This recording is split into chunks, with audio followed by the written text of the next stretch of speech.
akan bercerita gajah dan semut. Anak-anak sudah pernah tahu hewan gajah dan semut? Sudah pernah lihat? Di mana? Di kebun. Iya, kalau semut lihat di kebun, kalau gajah lihat di kebun binatang. Iya. Iya. Di sini Bu Guru menceritakan gajah dan semut. Di dalam hutan yang besar, di dalam hutan yang lebat, ada seekor gajah. Ada seekor gajah dan yang sangat besar. Dia sangat bangga dengan tubuhnya yang besar. Dia hewan yang sombong. Ya Mbak ya Mas ya, hewan yang sombong dengan tubuhnya yang besar. Dia suka mencari masalah dengan hewan-hewan yang lain yang ada di hutan.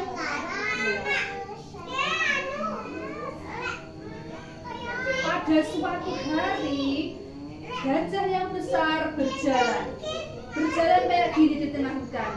Nah, terus ketemu sama Bio. Bionya hinggap duduk di atas pohon.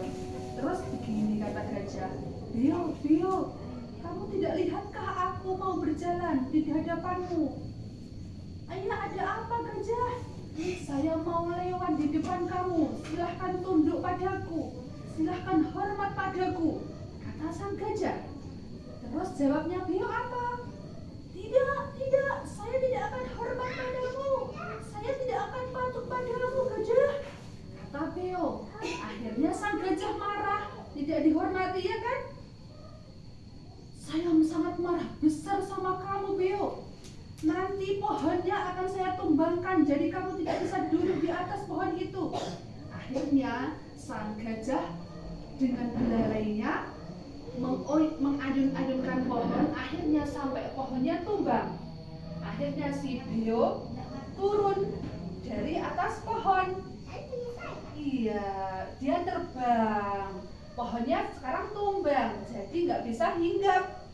Akhirnya si Bio kabur. Sang gajah kan merasa menang ya kan?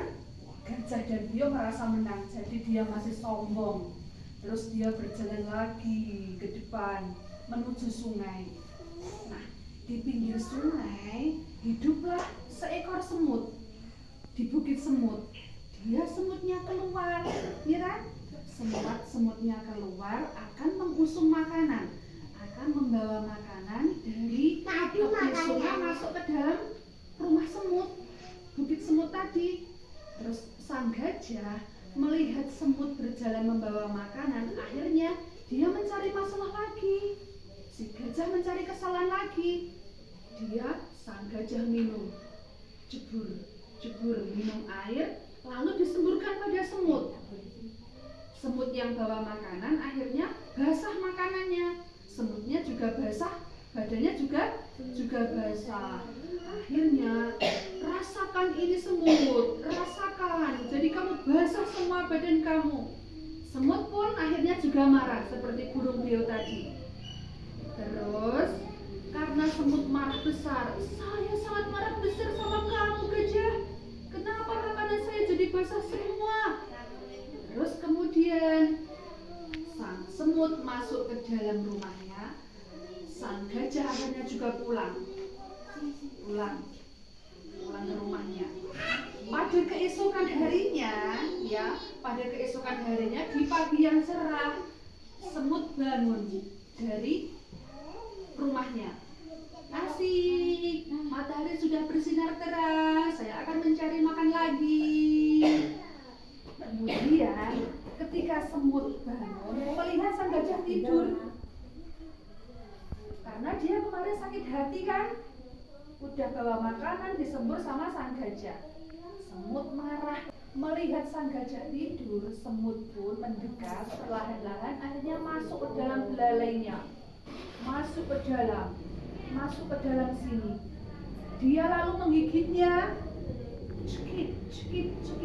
Akhirnya gajahnya bangun merasa kesakitan. Aduh, siapa di dalam belalaiku ini? Aduh, sakit. Rasa gajah. Akhirnya gajah terbangun. Siapa yang masuk dalam belalaiku? Keluarlah, siapapun itu keluarlah. Aduh, sakit, kata kata sang gajah. Akhirnya semut pun keluar dari belalainya. Terus apa yang terjadi anak-anak? Yang terjadi si gajah merasa bersalah, suka mencari masalah dengan hewan yang lain termasuk semut tadi. Sang gajah, semut, saya minta maaf karena kemarin saya membuat kesalahan padamu. Maaf. Sang gajah minta maaf pada si semut. Akhirnya si semut pun juga memaafkannya. Bisa diterima cerita dari Bu Guru? Cerita gajah yang sombong, yang suka mencari masalah dengan hewan yang lain, si beo dan si semut. Jadi, apa yang bisa kita petik Mbak dari cerita tadi Mbak? Anak-anak tidak boleh bersikap sombong, tidak boleh mencari masalah dengan teman yang lain.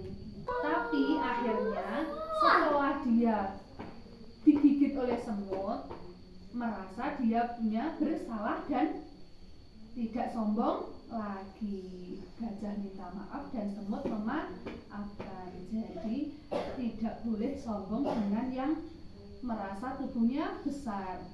Dengan yang tubuhnya kecil, kita harus sama, ya kan? Kita gunakan kemampuan untuk menolong orang lain, bukan untuk mencari kesalahan. Sekian cerita dari Bu Guru.